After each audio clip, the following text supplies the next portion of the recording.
ঊনকোটি জেলায় কুমারঘাটের দুধপুর জলাশয় থেকে উদ্ধার হওয়া মৃতদেহের ঘটনায় এখনও মুখ খুলছে না পুলিশ। এদিকে কান্নায় ভেঙে পড়েছেন মৃত যুবক স্বাগত ঘোষের মা। ঘটনার বিবরণে জানা যায়, স্বাগত ঘোষ ওরফে সাগর রহস্যজনক মৃত্যুকে ঘিরে এলাকা জুড়ে তীব্র চাঞ্চল্য ও ক্ষোভের সৃষ্টি হয়েছে। ফটিকরায়ের কাঞ্চনবাড়ি এলাকার বাসিন্দা স্বাগত ঘোষের মৃত্যুর সুষ্ঠু তদন্ত এবং দোষীদের দ্রুত গ্রেফতারের দাবিতে পরিবারের পাশে এসে দাঁড়িয়েছে ইসকন সোসাইটি কুমারঘাট শাখার অন্যতম সদস্য আলপনা দেবনাথ ঘটনার নিরপেক্ষ তদন্তের দাবি জানিয়েছেন।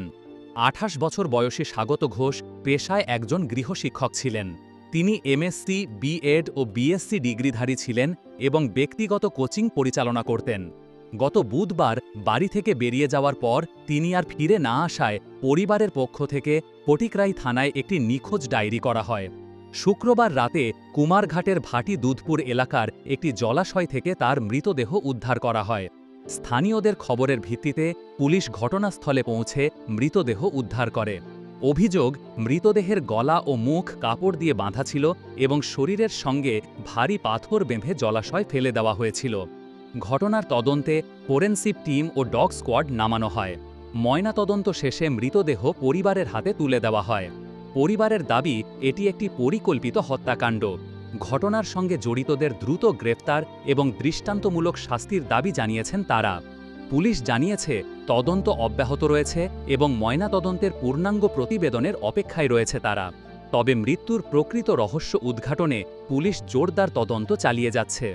ফটিকরাই থেকে নিজস্ব প্রতিনিধির রিপোর্ট, শ্যামলী ত্রিপুরা।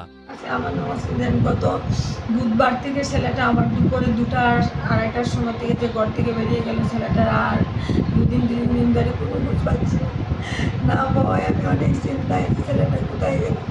তারপর তার বাইকটা ব্রিজের কাছে রাখার পরে তার এক বন্ধু আমাদের ফোন করে গেছে রাত্রেবেলা যে তার সাগরের বাইকটাই যেন, কিন্তু সাগর তো দেখা যাচ্ছে না।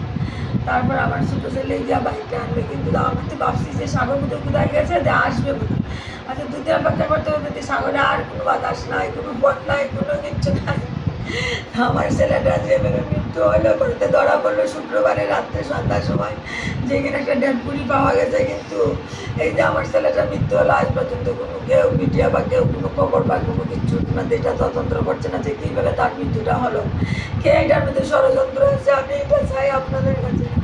এখন পর্যন্ত কেউ এটা কোনো কিছুর মধ্যে লাড়া দিচ্ছে না। তার বাবা বাইরে থেকে আমি 2 বাচ্চাকে নিয়ে এখানে আসি। এটাই আমি চাই আপনার কাছে, যেটা আমার সূক্ষ্ম বিচার হইলা দেন।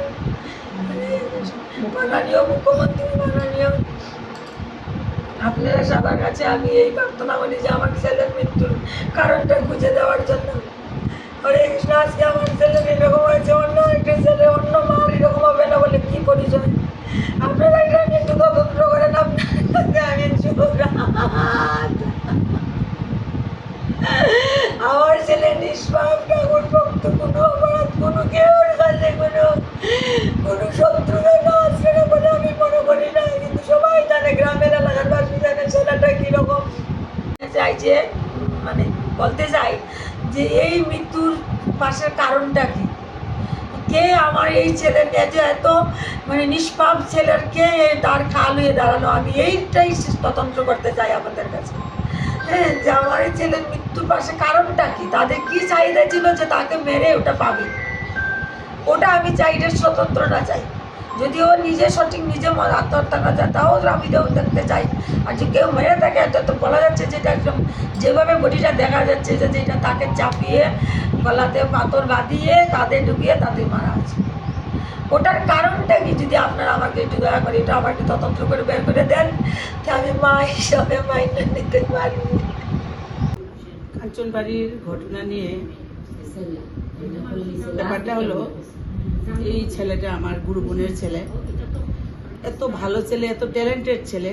এ যখন মাধ্যমিক পাস করছিল প্রত্যেকটা সাবজেক্টে সে লেটার পেয়েছে। হ্যাঁ, এত ট্যালেন্টেড ছেলে।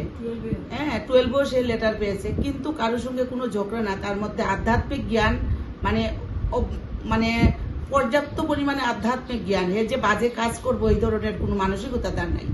কিন্তু শোনা গেল যে বুধবার থেকে বাড়িতে নাই, কিন্তু 5 দিন পরে যে 4 দিনের দিন তার দেহর খবর পাওয়া গেল একদম পরিত্যক্ত একটা জায়গার মধ্যে, ডুবা জায়গার মধ্যে, জলাশয়ের মধ্যে একদম মানে 15-20 কেজি ওজনের পাথর শাড়ি দিয়ে গলায় বেঁধে একটা অল্প জলে কাদা মেশানো একটা ডুবা জায়গার মধ্যে মানে পাথর দিয়ে তাকে মাথা নিচে দিয়ে যাতে তার দেহটা ভাসতে না পারে, এখানেই যাতে পচে গলে মাটির সঙ্গে মিশে যায়, এইভাবে করে তাকে রাখা হয়েছে। তো তার পরিবারে চিহ্নিত করার মতো সেই অবস্থা নাই। 4 দিনে তো তার ফুলা দেহ কিছুই বোঝা যায় না। তো তার শরীরে যে মা অনেক কিছু, তার পরনের গেঞ্জি, শর্ট প্যান্ট পরে বাড়িতে বের হয়েছে, ওইটি দেখে, এবং হাতের একটা তামার খাড়ু ছিল, কবজ ছিল, ওইটি দেখে মা বুঝতে পারছে যে আমারই ছেলে, বা গেঞ্জিটাও ইয়ে করে। তখন দেখে ওইখানে কুমারঘাট থানা থেকেও ডগ স্কোয়াড পৌঁছেছে, তদন্ত করেছে, কোনো ইঙ্গিত পেয়েছে, কিন্তু আজকে পর্যন্ত কোনো আসামি ধরা হয়নি। তো আমরা চাইছি এই ধরনের সমাজে যদি এই ধরনের ঘটনা অহরহ ঘটে, তাহলে আরও যে মারা আছে সেই মারা তো অনেক মা পুত্র হারা, কন্যা হারা হবে। তো সমাজে যাতে এই ঘটনা না ঘটে, আমরা এই সুষ্ঠু বিচার চাইছি আমাদের ত্রিপুরা রাজ্যের মাননীয় মুখ্যমন্ত্রীর কাছে, যাতে সুষ্ঠু তদন্ত করে এই ধরনের বিচার করা হয়। মুখ্যমন্ত্রী মানিক শাহ এবং MLA শুভেন্দু দাস হচ্ছে আমার এটাই অনুরোধ যে আমার যে গত 4 দিন ধরে যে আমার ভাই নিখোঁজ হয়েছে, তার সাথে সঠিক তাদের বিচার চাই। আর ডেড বডি যে পাওয়া গেছে, নিজে তো মরার মতো অবস্থা না, অন্য কেউ এটা তদন্ত করে মেরেছে, ষড়যন্ত্র করে মেরেছে। তাই এরা যাতে সঠিক বিচার চায়, যাতে অন্য কেউ কারোর মায়ের সন্তান যাতে এই অবস্থা না হয়। আর নিরাপদে যাতে তাকে রাজ্যবাসী, এটাই আমার কাছে